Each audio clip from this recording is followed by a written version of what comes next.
Ордалы жылан жұтқан Жанкент. Әдеби аңыз тарихи негізде. Бірінші бөлім. Сыр бойындағы сәнді шаһар.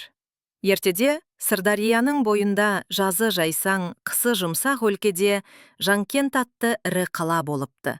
Бұл қала Оғыз елінің ордасы саналған. Саудасы мен қолөнері дамып, базары мен керуен сарайлары тізілген, көшелері кең, тұрғындары бақуатты екен.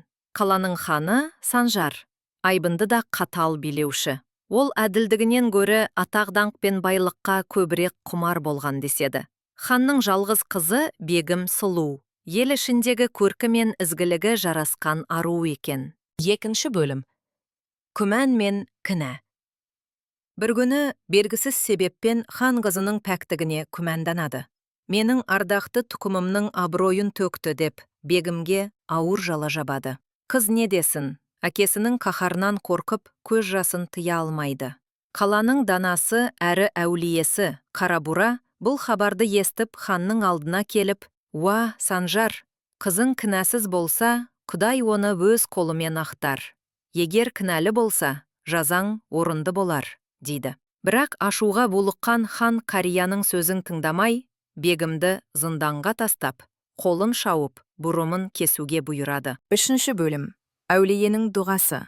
Қарабура әулие түн ұйқысын 4 бөліп, Алладан әділдік тілеп дұға етеді. Көп ұзамай таң алдында ғажайып оқиға болады. Бегімнің кесілген қолы мен бұрымы қайтадан қалпына келеді. Ол ақ киім киіп, жүзінен нұр тамып, зындан есігінен шыққанда бәрі таң қалады.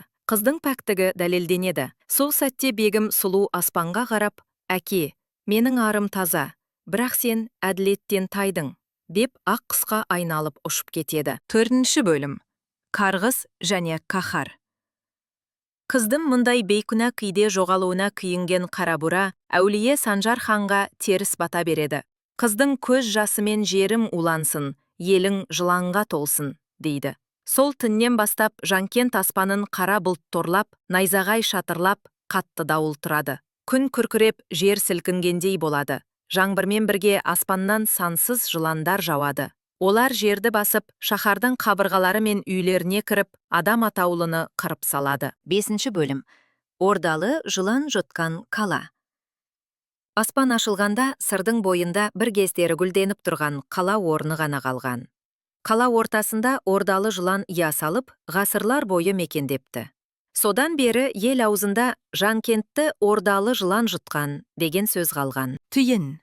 Бұл аңыз әділдік пен имандылықты сақтамаған елдің түбі опат болатынын, қыз балаға жала жабудың ұлттың рухани қасіреті екенін ескертеді. Құрастырған Бегалиева Айгерім Ахметбековна, оқушысы Даулет Аяулым Берікқызы.